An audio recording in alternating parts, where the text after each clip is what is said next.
Hola, buenas tardes. Mi nombre es Cristina Sierra Martín y voy a presentarles mi trabajo final de máster. Se trata de una revisión bibliográfica cuyo título es Métodos de detección, diagnóstico e intervención de la disfemia en el aula de educación infantil. Un intento por eliminar la frustración del menor. Para llevar a cabo esta presentación voy a tener en cuenta el siguiente índice. Voy a comenzar con una breve introducción a la que le seguirá la metodología que he utilizado para elaborar este proyecto. Seguidamente vamos a hablar sobre los resultados obtenidos, así como la discusión y conclusiones que también han sido obtenidas. Finalmente, vamos a cerrar la presentación con las referencias bibliográficas que se han utilizado para la elaboración de esta revisión bibliográfica.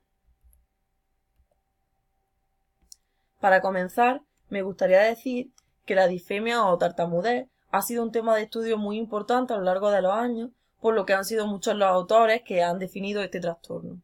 De todas estas definiciones me gustaría destacar la aportada por Gallego Ortega, el cual define la disfemia como un trastorno funcional de la comunicación que afecta al ritmo articulatorio de la palabra y que no deriva de ningún tipo de anomalía de los órganos fonatorios.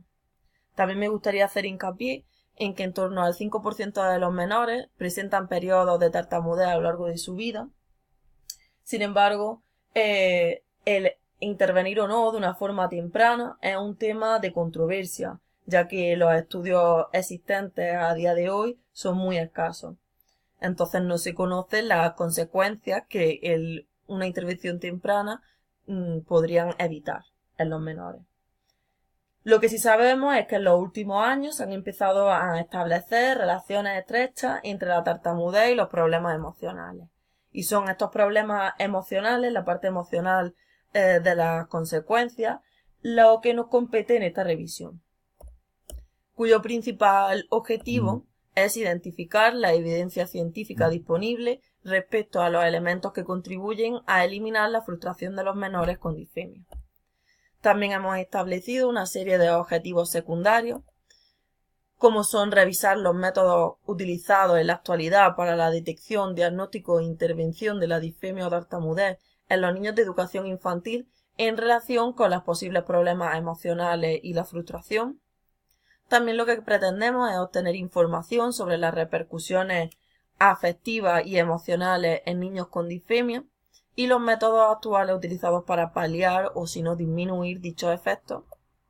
Y por último, lo que queremos es conocer cuáles son las percepciones de los padres y tutores ante esta situación, así como también conocer las posibles consecuencias que estas percepciones pueden tener en la frustración del menor.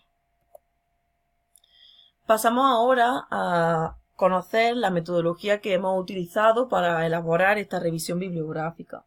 Para llevar a cabo esta revisión, pues hemos realizado diversas búsquedas en distintas fuentes documentales, tales como Dialnet, Elsevier, Google Scholar o la Biblioteca de la Universidad de Granada, teniendo en cuenta una serie de criterios, como el idioma, que se eligió el castellano o el inglés, en los años de las publicaciones, etc. Al final de todas estas búsquedas, han sido 11 los artículos seleccionados, los cuales pueden ver reflejados en la tabla número 1, en la que además del autor y el título y el año de publicación, también quedan recogidos los principales objetivos de cada uno de estos artículos seleccionados. Pasamos ahora a hablar sobre los resultados que hemos obtenido tras la realización de esta revisión bibliográfica. Estos resultados los hemos ido organizando en 4 subapartados. Vamos a comenzar con los métodos de detección, diagnóstico e intervención de la disfemia en niños de educación infantil. Como ya he mencionado anteriormente, en la etapa infantil es común que los niños entre los 2 y 5 años suelen atravesar periodos de tartamudez. De acuerdo con distintos autores, estas alteraciones pueden ir prolongándose durante un tiempo para posteriormente disminuir y eliminarse por completo. A esto se conoce como una recuperación espontánea. También algunos autores han puesto de manifiesto que los tratamientos más extendidos para el tratamiento de la disfemia no pueden llevarse a cabo con niños de tan corta edad debido a su inmadurez. Teniendo esto en cuenta, vamos a decir que de forma general la detención en esta etapa debe llevarse a cabo por parte de los padres, familiares y docentes, ya que, como hemos dicho, los menores no disponen de una madurez suficiente como para poder detectar que presentan algún problema.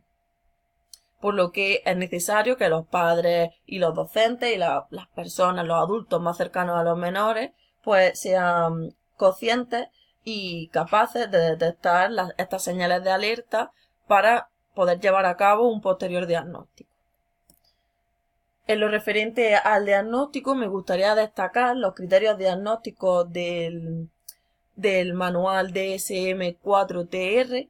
Entre ellos me gustaría destacar algunos criterios que puntualizan para poder diagnosticar este trastorno, que son las alteraciones de la fluidez y organización temporal, como por ejemplo los bloqueos o las prolongaciones.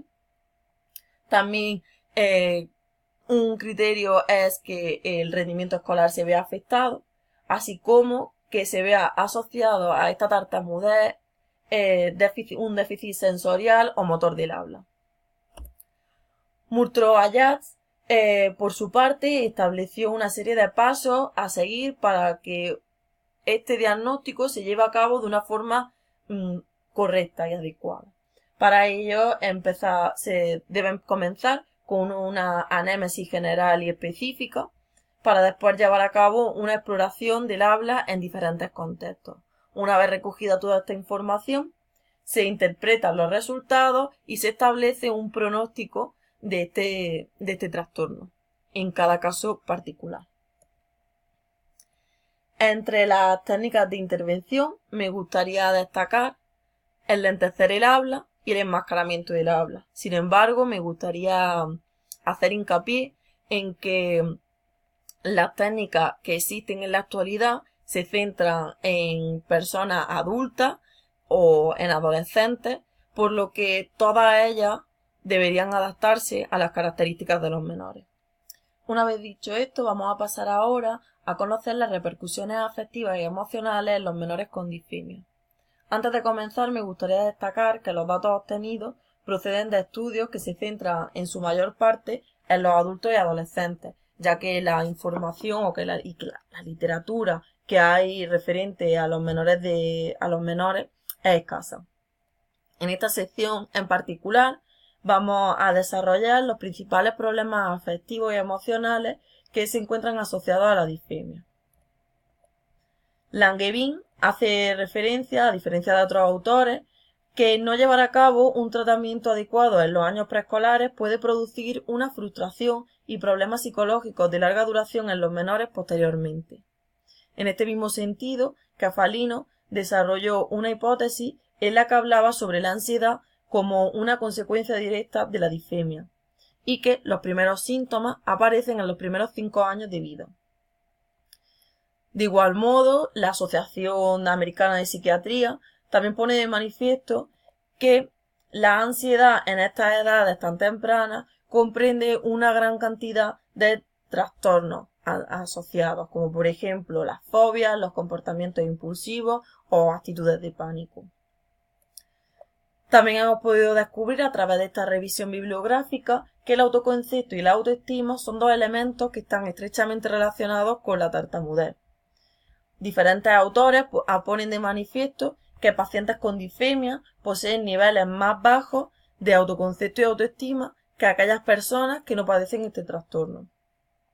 Además, también se pone de manifiesto que las personas que padecen disfemia o tartamudez suelen presentar con mayor frecuencia trastornos de angustia, depresión, trastornos obsesivos compulsivos. Una vez que ya hemos conocido cuáles son las principales repercusiones, vamos a centrarnos ahora en los métodos utilizados para eliminar la frustración de los menores con disfemia. Bernal trata, a través de la aproximación progresiva, lo que pretende es alejar al menor de aquellas situaciones que producen ansiedad y frustración en ellos y poco a poco ir acercando estas situaciones para que desarrollar en los niños un sistema de defensa o para que ellos sean capaces de conocer cómo actuar ante estas situaciones, de manera que se vaya eliminando poco a poco la frustración y la angustia. También se utilizan técnicas para canalizar la tensión, como ejercicios de respiración, relajación. Se utilizan distintas dramatizaciones para eliminar el estrés. El trabajo de las emociones resulta fundamental, de manera que los menores sean capaces de conocer qué es realmente la disfemia y verla de una manera no negativa, sino que sepan convivir con ella de manera adecuada.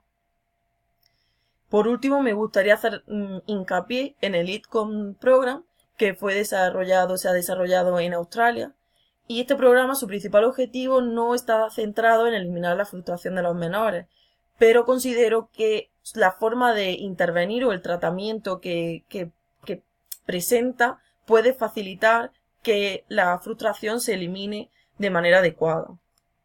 Este programa permite que sean los propios padres o familiares, una persona muy cercana al menor, sea el que desarrolle el tratamiento. Este tratamiento también se lleva a cabo en casa, por lo que las situaciones de angustia o negativa se minimizan.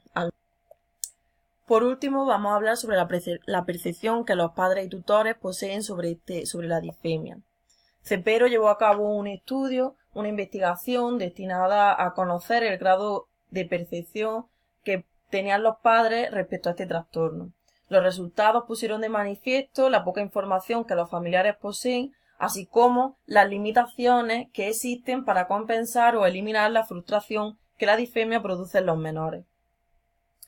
También es importante destacar que este estudio dio uno de los resultados que todos o la mayoría de los familiares que participaron coincidieron en la necesidad de una mejor formación para poder ayudar de una forma más adecuada a los menores. En cuanto a los docentes, la única información que hemos podido encontrar al respecto es un listado de pautas desarrolladas por Bernard para poder detectar este trastorno dentro del aula. Y unos datos que considero muy relevantes, ya que como docentes debemos ser capaces de poder diagnosticar trastornos tan habituales en nuestro día a día, en nuestro trabajo diario. Vamos a pasar ahora a hablar sobre la discusión y las conclusiones. Esta revisión bibliográfica ha permitido descubrir un trastorno que es bastante habitual en las edades preescolares. También hemos podido conocer que la mayoría de los autores coinciden en que los tratamientos no deben llevarse a cabo hasta que los menores alcancen un cierto grado de madurez. Sin embargo, se desconocen las consecuencias que el no intervenir de manera temprana pueden ocasionar en los menores. Lo que sí hemos podido confirmar es que existe una relación real y estrecha entre la frustración y los problemas emocionales y la disfemia. También hemos podido detectar cómo el ITCOM Program es uno de los métodos más importantes o más beneficiosos para eliminar la frustración en los menores. La desinformación de los familiares queda patente, así como su deseo por seguir formándose para poder ayudar y beneficiar a su hijo. Y el papel de los docentes, por supuesto, en todo momento es muy importante. Sin embargo, los estudios son bastante escasos. Ante esta situación queda patente la necesidad de llevar a cabo estudios que se centren en conocer cuáles son las consecuencias reales que los menores con disfemia presentan a nivel emocional y afectivo, así como desarrollar programas para trabajar la autoestima y el autoconcepto, ya que podrían ocasionar una disminución de estos síntomas psicopatológicos y, por supuesto, de la necesidad de llevar a cabo tratamientos centrados en los menores con el fin de evitar consecuencias más graves. Para concluir, me gustaría dejar referencia de aquellos artículos que han sido la base de esta revisión bibliográfica. Y sin más, doy las gracias por su atención y me quedo dispuesta para que puedan hacerme todas las preguntas que deseen respecto a este trabajo. Muchas gracias.